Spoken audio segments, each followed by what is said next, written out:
ಪ್ರತಿ ವರ್ಷದ ಮೇ ತಿಂಗಳ 2ನೇ ಭಾನುವಾರವನ್ನು ವಿಶ್ವದ ಅನೇಕ ದೇಶಗಳಲ್ಲಿ ತಾಯಂದಿರ ದಿನಾಚರಣೆ ಎಂದು ಆಚರಿಸಲಾಗುತ್ತದೆ.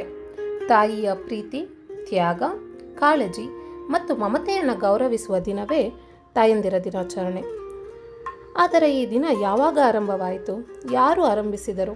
ಇದರ ಹಿಂದಿನ ನಿಜವಾದ ಕಥೆ ಏನು? ಬನ್ನಿ ತಿಳಿದುಕೊಳ್ಳೋಣ. ನಮಸ್ಕಾರ ಸ್ನೇಹಿತರೆ, ಕನ್ನಡದಲ್ಲಿ ಕಲಿಯೋಣ ಚಾನಲ್ಗೆ ಸ್ವಾಗತ ಹಾಗೂ ಎಲ್ಲ ತಾಯಂದರಿಗೂ ತಾಯಂದಿರ ದಿನಾಚರಣೆಯ ಶುಭಾಶಯಗಳು. ಈ ಆಚರಣೆಯನ್ನು ಆರಂಭಿಸಿದ ಮಹಿಳೆಯ ಹೆಸರು ಆನ್ನಾ ಜಾರ್ವೆಸ್. ಇವರು ಅಮೆರಿಕಾದ ವೆಸ್ಟ್ ವರ್ಜಿನಿಯಾದಲ್ಲಿ ಜನಿಸಿದರು. ಇವರ ತಾಯಿ ಆನ್ನಾ ರೀವ್ಸ್ ಜಾರ್ವೆಸ್. ಇವರು ಸಮಾಜ ಸೇವಕಿಯಾಗಿದ್ದು ಮಹಿಳೆಯರ ಆರೋಗ್ಯ ಮತ್ತು ಮಕ್ಕಳ ಆರೈಕೆಗೆ ಸಾಕಷ್ಟು ಕೆಲಸ ಮಾಡಿದರು. 1905ರಲ್ಲಿ ಇವರ ತಾಯಿ ನಿಧನರಾಗುತ್ತಾರೆ. ಇವರ ನೆನಪಿಗಾಗಿ ಒಂದು ವಿಶೇಷ ದಿನ ಇರಬೇಕು ಎಂದು ಆನ್ನಾ ಜಾರ್ವೆಸ್ ನಿರ್ಧರಿಸ್ತಾರೆ. 1914ರಲ್ಲಿ ಅಮೆರಿಕ ಅಧ್ಯಕ್ಷರಾಗಿದ್ದ ವುಡ್ರೋ ವಿಲ್ಸನ್ ಮೇ ತಿಂಗಳ 2ನೇ ಭಾನುವಾರವನ್ನು ರಾಷ್ಟ್ರೀಯ ತಾಯಂದಿರ ದಿನಾಚರಣೆ ಅಂತ ಘೋಷಿಸ್ತಾರೆ.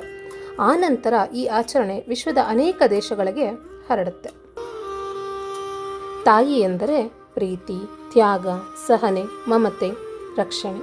ಒಬ್ಬ ಮಗುವಿಗೆ ಜೀವನದಲ್ಲಿ ಮೊದಲ ಶಿಕ್ಷಕಿಯೇ ತಾಯಿ. ಅವಳು ತನ್ನ ಕನಸುಗಳನ್ನು ಬಿಟ್ಟು ಮಕ್ಕಳ ಭವಿಷ್ಯವನ್ನು ಕಟ್ಟುತ್ತಾಳೆ.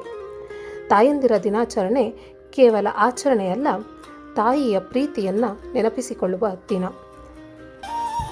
ತಾಯಿಯ ಪ್ರೀತಿ ಅಳತೆ ಇಲ್ಲದ್ದು.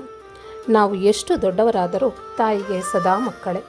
ತಾಯಂದಿರ ದಿನಾಚರಣೆಯ ಮಾತ್ರ ದಿನವಲ್ಲ, ಪ್ರತಿದಿನವೂ ತಾಯಿಯನ್ನು ಪ್ರೀತಿಸಿ ಗೌರವಿಸಿ. ಅಮ್ಮ ಎಂಬ ಪದದಲ್ಲೇ ಸಂಪೂರ್ಣ ಜಗತ್ತಿನ ಪ್ರೀತಿ ಅಡಗಿದೆ.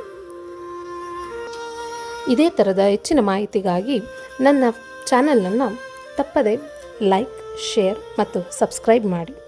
ಧನ್ಯವಾದಗಳು.